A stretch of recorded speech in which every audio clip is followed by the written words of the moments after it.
Hi viewers, welcome to our channel. ప్రస్తుతం మనతో పాటు దాము బాలయ్య గారు సీనియర్ జర్నలిస్ట్ ఉన్నారు. వారితో ఒకసారి మాట్లాడదాం. సార్ నమస్కారం. సార్ నమస్తే. సార్ శ్రీశైలంలో 8 మంది ఆ టన్నెల్లో ఇరుక్కపోయారు సార్. ఇప్పుడు వాళ్ళని బయటకు తీసుకురావడానికి రెస్క్యూ ఆపరేషన్ అయితే జరుగుతుంది. అసలు ఈ ప్రమాదం ఏ విధంగా జరిగింది, మరి ఇప్పుడు రెస్క్యూ ఆపరేషన్ ఎంతవరకు వచ్చింది, ఆ 8 మంది పరిస్థితి ఏ విధంగా ఉంది సార్?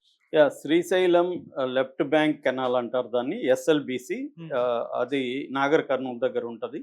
బేసిక్గా ఏంటంటే మనకి కృష్ణా జిల్లా వాటర్ని బీడు తెలంగాణలో ఉన్న బీడు భూములకి గ్రావిటీ మీద మళ్లించడానికి ఈ కాలువని చేశారు. ఈ కాలువని ఎందుకు చేశారంటే రాజీవ్ గాంధీ టైగర్ రిజర్వ్ ఉంటుంది నల్లమలలో.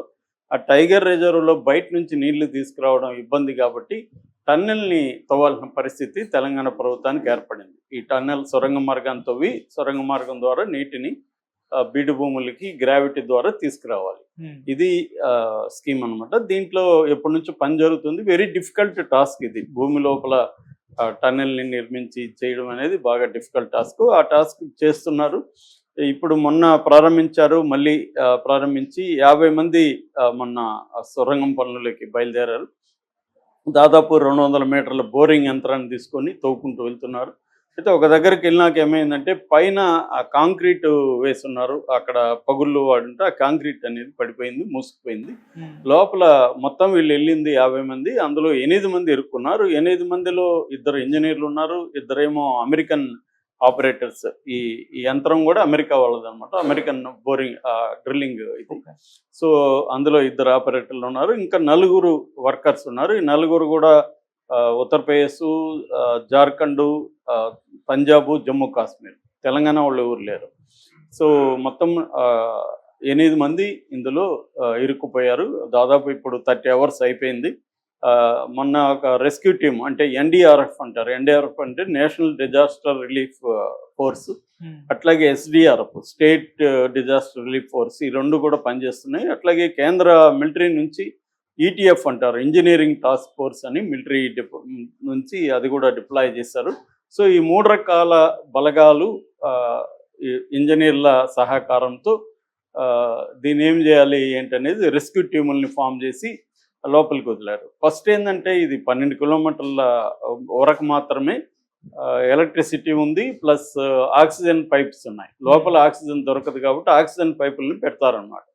అది 12 కిలోమీటర్ల వరకే ఉంది, దాని తర్వాత లేదు. ఇప్పుడు అది ఆక్సిజన్ పైపుల్ని మళ్ళీ పునరుద్ధరించారు, ఎలక్ట్రిసిటీని కూడా పునరుద్ధరించారు. అయితే ఇక్కడ ఏమైందంటే వీళ్ళు సముద్ర మట్టానికి 834 మీటర్ల ఫీట్ 834 అడుగుల కింద ఉండిపోయి ఉన్నారు. వీళ్ళకి ఇప్పుడు ఆక్సిజన్ అందుతా ఉందా లేదా అనేది తెలియట్లేదు. భోజనం అంటే పర్వాలేదు, కనీసం భోజనం లేకుండా కొద్ది రోజులు ఉండగలరు. వాటరు, ఆక్సిజన్ ఉండాలి. సో ఆక్సిజన్ అందుతుందా లేదనేది తెలియట్లేదు. పైగా కొంత దూరం రెస్క్యూ టీములు వెళ్ళి బురద నీళ్లు ఉన్నాయి వచ్చేసారు. దాన్ని పంపు ద్వారా బయటికి తీస్తూ ఉన్నారు, కానీ సరిపోవట్లేదు అది. సో ఇది ఛాలెంజింగ్గా ఉందన్నమాట. ఇప్పుడు ఆందోళనకరంగా అసలు ఇప్పటికి ప్రాణాలతో ఉన్నారా లేదు, ఎందుకంటే ఆక్సిజన్ కానీ అందకపోతే ఈ 30 గంటలు ప్రాణాలతో ఉండే పరిస్థితి లేదు. మరి ఆక్సిజన్ అయితే ఆ పైపులను అయితే పునరుద్ధరించారు, కానీ అది 12 కిలోమీటర్ల వరకే ఉంది. అక్కడ కానీ బురద కానీ పొడిగిపోయి ఉంటే ఆక్సిజన్ లోపలికి వెళ్ళదు. సో వాళ్ళ నుంచి అయితే సిగ్నల్స్ ఏమి లేవు. సో వాళ్ళు బతుకున్నారా లేదా అనే విషయం కూడా తెలియదు. ఆందోళనల కరంగా అయితే ఉంది పరిస్థితి.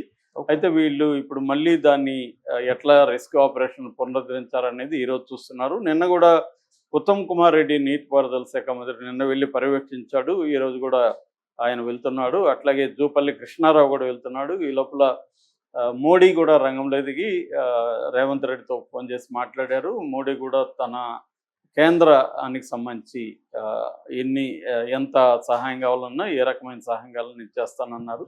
ఆ రకంగా కేంద్రానికి సంబంధించి ఇందాక చెప్పిన ఎన్డీఆర్ఎఫ్, తర్వాత ఈటీఎఫ్, ఈ బృందాలను కూడా కేంద్ర ప్రభుత్వం పంపించింది.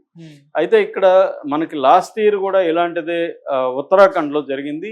ఒక అనుభవం కూడా కేంద్ర ప్రభుత్వానికి ఉంది. ఉత్తరాఖండ్లో సిల్క్యారా బార్ కోట్ అని ఒక టన్నెల్ ఉంటుంది. ఆ టన్నెల్లో 41 మంది కార్మికులు ఇరుక్కున్నారు లాస్ట్ ఇయర్ కాదు, బిఫోర్ ఇయర్ నవంబర్ 23 ఇరుక్కున్నప్పుడు దాదాపు 16 రోజులు వాళ్ళు ఉండిపోయారు. అలాగా అప్పుడు కూడా కేంద్ర ఏజెన్సీలు దాదాపు 5 ఏజెన్సీలు పనిచేసాయి. దానికి ఆపరేషన్ జిందగీ అని కూడా పేరు పెట్టారు. దాదాపు 600 మంది ఆ రెస్క్యూ ఆపరేషన్లో అప్పుడు పాల్గొన్నారు. అప్పటికి కూడా కాకపోతే ఆస్ట్రేలియా నుంచి ఒక టన్నెల్ ఎక్స్పర్ట్ ఆర్నాల్డ్ డిక్స్ అని ఒక టన్నెల్ ఎక్స్పర్ట్ని పిలిపించారు. అమెరికా నుంచి మిషన్ తెప్పించారు. మెయిన్ డ్రిల్లింగ్ మిషన్ పాడైపోయింది. అది కూడా 7 రోజులు ఆస్ట్రేలియా ఆయన 7 రోజులు చేశారు, ఫెయిల్ అయిపోయింది.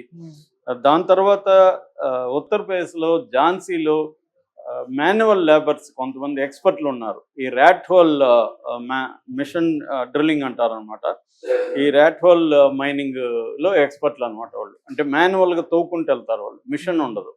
అలాగా వాళ్ళని దించారు రంగంలోకి. వాళ్ళు ఎక్స్పర్ట్లు అనమాట. 6 మంది రంగంలోకి దిగి 12 గంటల్లో వాళ్ళు సక్సెస్ఫుల్గా తవ్వుకుంటూ వెళ్ళిపోగలిగారు.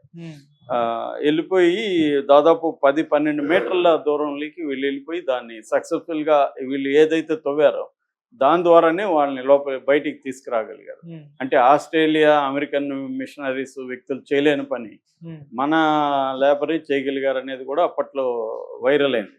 అట్లాగే ప్రపంచంలో ఇటువంటి టన్నెల్ ప్రమాదం వచ్చి అతిపెద్దది ఇప్పటి వరకు జరిగింది ఎక్కడంటే థాయిలాండ్లో. దాని మీద నాకు తెలిసి ఒక 6-7 సినిమాలు, వెబ్ సిరీస్, ఒక 10 రకాల పుస్తకాలు అన్నీ వచ్చాయన్నమాట. అంత పాపులర్ అయింది ఇంటర్నేషనల్గా. అది ఎప్పుడు జరిగిందంటే 2018 జూన్ 23వ తేదీ football team, junior football team అంటారు, 11 నుంచి 16 ఏళ్ల వయసు ఉన్న పిల్లలు ప్లస్ వాళ్ళకి కోచ్, మొత్తం 13 మంది ఒక గుహలోకి వెళ్ళారు. ఆ గుహ వెరీ పాపులర్ అనమాట థాయిలాండ్లో. చియాంగ్ రాయ్ ప్రావిన్స్ అంటారు. అందులో తామ్ లువాంగ్ కేవ్ అంటారు. ఆ తామ్ లువాంగ్ కేవ్లోకి వీళ్ళు వెళ్ళారు. వెళ్ళిన తర్వాత ఏమైందంటే ఫ్లడ్స్ వచ్చింది, వర్షం పడి ఫ్లడ్స్ వచ్చి ఆ ఫ్లడ్స్తో వీళ్ళ కూడుకుపోయింది. వాళ్ళు లోపల ఇరుక్కుపోయారు. అలాగా వాళ్ళు కూడా 18 రోజులు, అప్పుడు దాదాపు 10,000 మంది దానికి పనిచేశారు టీము. దాదాపు 10 మంది డైవర్స్ అంటారు కదా, నీళ్ళల్లో లోతుగా గజేతగాళ్ళు, 100 మంది డైవర్సు, తర్వాత 100 రకాల ఏజెన్సీలు, 100 రకాల ఏజెన్సీలు దాంట్లో పనిచేసాయి. 900 మంది పోలీసులు, 2,000 మంది సోల్జర్సు, 17 హెలికాప్టర్లు, 7 అంబులెన్సులు, ఇంత పెద్ద వరల్డ్ వైడ్ అది లైవ్ ఇచ్చారనమాట. అప్పుడు అంత పెద్ద పాపులర్ అయింది. ఫైనల్గా 1 బిలియన్ లీటర్లని పంపు చేశారు, నీళ్లు పంపు చేయాల్సి వచ్చింది. అంత నీళ్లు వెళ్ళిపోతున్నాయి.